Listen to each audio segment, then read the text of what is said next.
had planes crash into Upper 4 of the World Trade Center.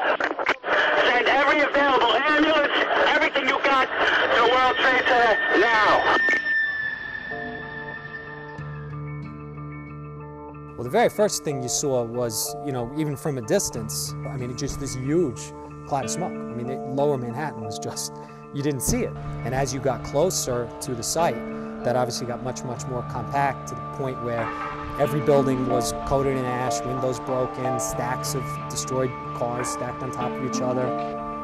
There's no way to describe it. You could watch every movie or show and read every book about 9/11 you want. Unless you saw that, there's no way to wrap your mind around it. Mayday! Hey, Mayday! My partner is missing. I cannot find him. We were just north of the North Pedestrian Bridge, which, if you can envision that engine that's at the State Museum, a rescue rig from New York City, they were essentially buried under these bridges. And the whole thing was packed with steel beams and debris. They wanted us to cut off the steel outriggers of the truck so they could drag the truck out of the way and see if there were any buried firemen. Can anybody hear me? I'm a civilian. I'm trapped inside of one of the fire trucks. I can't breathe much longer. Save me. But there's this one guy, he was the captain of a rescue company down there, and he made a huge impression on me the first time I met him. And I always tried to model my fire service career after his. His rescue truck was the one that was crushed under that North Pedestrian Bridge. Nobody who responded in any of those trucks came out of any of those buildings. He did his job and didn't come out of the building.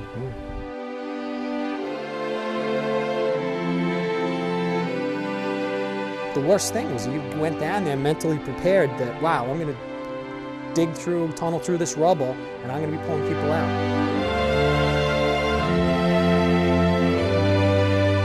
After a couple of days of realizing we're just not finding really anybody, and certainly nobody alive. The emotions were very raw. It was so overwhelming. You're just hearing things and smelling things and seeing things that, you just shove those emotions inside and kind of suppress them. It was hard. I think my immediate family couldn't understand why I wouldn't talk to them. They wanted me to talk about it and feel better or whatever, and I couldn't, and I don't think they totally understood that. Time has made it easier for me in my daily life, like with my family and stuff along those lines.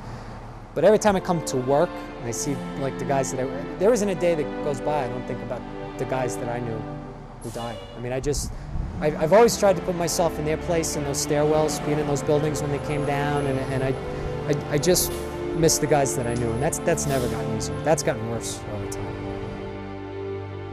As you can see, many firefighters are still dealing with the aftermath of 9/11. Firefighter Pat Hines tells us, at the suggestion of a friend, he wrote some of his thoughts down as a way of coping. He then donated those pages and pages about his experience, along with some of the pictures you saw in the story, to the State Museum, where you at home and generations to come can see and learn about that tragic September day. At the Capitol, Kate McVeigh, Fox 23 News.